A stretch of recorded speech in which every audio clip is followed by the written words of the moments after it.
At Petty John Auto Center, we put customers first, making car buying easy and stress-free with honest pricing and no hidden fees. Choose from 9 trusted brands of new cars: Ford, Lincoln, Chrysler, Dodge, Jeep, Ram, Chevrolet, Buick, and GMC, plus more than 250 quality pre-owned vehicles. Our service department is here to keep you on the road with confidence.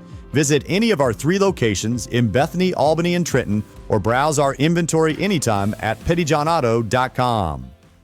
Bethany Building Center is your locally owned source for quality building supplies, lumber, hardware, plumbing, and electrical needs. Whether you're starting new construction, tackling a remodel, or putting up a pole barn or shed, our team is here to help. We're proud to carry a full line of steel power equipment, including trimmers, chainsaws, and pressure washers, as well as trusted power tools from top brands like Milwaukee and DeWalt. Bethany Building Center, everything for the builder and the do-it-yourselfer. All right, welcome again to another one of our Sports Central interviews brought to you by Harrison County Community Hospital. Joined again this week by South Harrison head softball coach Aaron Fitzpatrick. And so, Coach, another district championship. I was looking back at the records. It's familiar territory. You and Marceline, South Harrison and Marceline, the last 4 years in that district championship game. And Marceline got it 4 years ago, and then South Harrison's got it the last 3 in some tight games. And so just going into a district championship game, you've got, again, an entire team returning. Just kind of what the mentality is for you as a coach and the team heading in against a team, although you'd beat them in the regular season, a team you knew was going to be a tough out in districts. Yeah, for sure. It was like we never want to get too comfortable, We know that they're a quality team. Like, we played them earlier this year, beat them 7-3 in a fairly close ball game. Like it was close going through the 4th inning, and then we got some runs and kind of separated it a little later earlier in the year. And we know they have like championship pedigree and championship DNA, and they won a lot in October, and that's a huge part of it, is like understanding how to win in that sort of environment. And they have won a lot in the last few years. And Coach Lowther does a really good job with the program. And we knew they were going to be tough. Emerald Blossom, the circle was tough. So we knew it was going to be a tough game, and one that we were going to have to play well to win in. And I thought our girls were ready. I thought they'd come out. And, last year, we had a lot of first-year starters last year. So I could tell last year that the nerves were there, and everybody was a little bit on kind of walking on eggshells and on edge. But this year, I thought we come out and looked comfortable, and we looked relaxed, and I thought we executed well from the get-go. And so it's one of those games too. You come in, you guys are the favorite. You beat them earlier in the season, but they get 2 sharp hits in their 1-2 batters and are able to sneak one across there in the first inning to take that early lead. You've got a veteran team. Did you feel like the team was just like, okay, right? There wasn't any big panic or anything going into giving up 1 run early? Yeah, I thought that that's it's familiar territory for us. We put ourselves in a lot of different situations throughout the year against a lot of different kinds of teams. So it was a situation we've been in before, where we got down in the first inning, and just you never like we didn't give up a big inning, and we never let that bother us. I didn't think we didn't let us rattle us, and we come out and we scored 2, I think, in the first inning. So it just those situations you got to put yourself in so you don't freak out whenever they happen. And we just try to tell them throughout the year, let's just try to treat every game like it's a championship game. Try to get to that intensity level and try to get to that energy. And it really helps whenever you put yourself in positions like that to no situation really freaks you out. And I thought we did a really good job bouncing back and just scoring immediately right there in the bottom of the first, and getting that game back to momentum in our favor. Yeah, and so you were able to really manufacture some runs in that inning.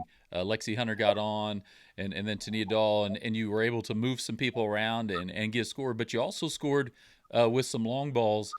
3 girls with home runs that night. And I know Rory's early kind of broke it open, because I think it was maybe 3-1 at that time, and she hits that 3-run shot. And you've got a number of girls on the team that can do that. What kind of spark does that give a team when someone's able to hit one over the fence like that? Oh man, it's a spark that you can't really get anywhere else. I thought a couple of things we did really well that night. I thought that, and they were both kind of on display. Obviously, we hit the ball. Anytime you get 3 home runs is going to be really big in manufacturing runs. But I thought we ran the bases extremely well, and those were kind of the things that really got momentum in our favor. We scored the 3-run homer early from Rory was huge because it kind of gave us, when it's a 2-run game, when it's 3-1. That's a game still with one swing of the bat can change, but when you get it up to 6-1 and you add 3 runs on a 3-run homer, that gives you way more breathing room and lets your defense relax, let your pitcher relax. Takes a little bit of pressure off of everybody. So that 3-run homer early was huge for us. But then after that, I think it was the following inning or maybe a couple innings later where we added another 3 just on like really good base running and just pressuring their defense. Lexi got out of a rundown between third and home, and Tania did a really good job running bases. So those 2 things I thought were really sharp, and I thought we did a really, really good job just putting pressure on their defense, and you're really getting the momentum in our favor in those 2 areas. And it's one of those, and we'll talk about the other home run. I know Bailey Barnett. She's got a big bat. She was so close. She was out in front, and she just kept hammering balls down that left field line, and one of them just barely missed. I was talking to her the day after at school. It stayed inside the fence and missed the foul pole, and so she was able to time that up and get one. And then Lexi Hunter gets one late to give you a big cushion, but maybe also talk about Rory Fitzgerald in that pitching spot and your defense, because you got a big outfield assist to keep a run from scoring in that game. Defensively, you guys did a great job because they didn't score again, I think, till the 5th inning maybe, Yeah. that they scored another run. Yeah, I thought our defense did pretty good. We had a couple miscues late in the game that kind of led to that 3-run homer, but in the 7th. But we had a pretty good cushion at that point. But yeah, I thought our defense was sharp for the most part. And Rory, throughout the district tournament, and really the last couple of weeks, I thought she's really been dialed in and has really executed her pitches well. Has had good command. She has grown so much since this time last year, just in her ability to execute her pitches, her ability to think through at bats, her ability to handle a little bit of adversity.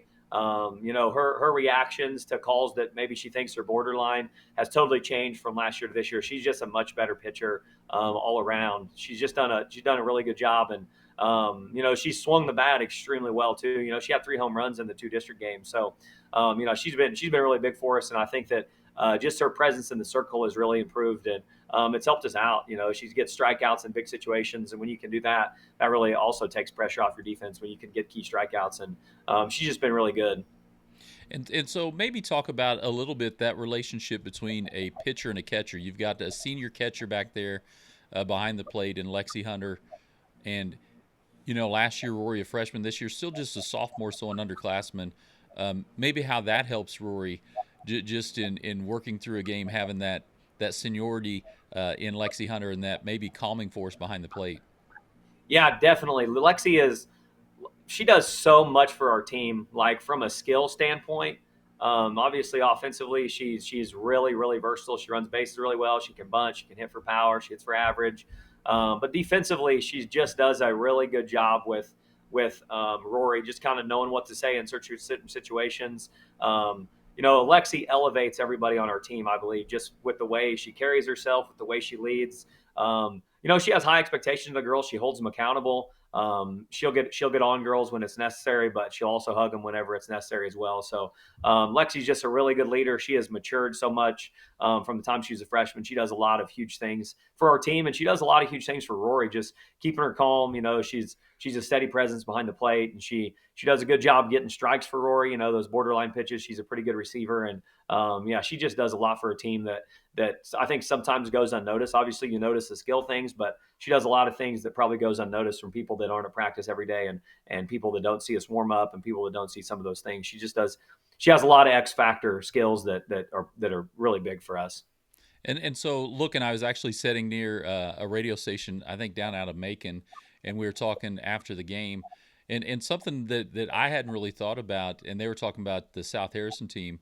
Number one, you've got a number of seniors that have played a lot of softball. Some of them, right, play roles within the team, and any good teams go and have role players. But they were just talking about the number of girls that you're still going to return next season. Not that we're going to look ahead, but getting some big plays out of some younger players. Rory, a sophomore. You got a couple juniors in Ambry and Bailey.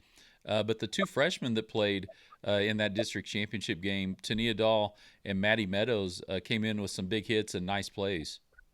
Yeah, they were the freshmen were huge. I asked both of them before the game, "Are you nervous?" And they both said they were very, very nervous. But you couldn't tell once they stepped on the field. I thought Tania did. She has slid nicely into that tooth spot.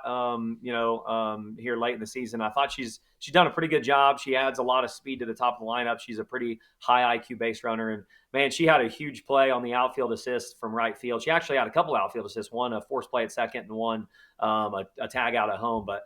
She did a really nice job just coming in, and she puts pressure on teams offensively and defensively. She's become a pretty solid outfielder, pretty sure-handed, and she's done a really nice job. And Maddie Meadows, man, she did such a good job just snagging us some momentum. In the middle innings, she hit a triple in there. She had an RBI early in the game.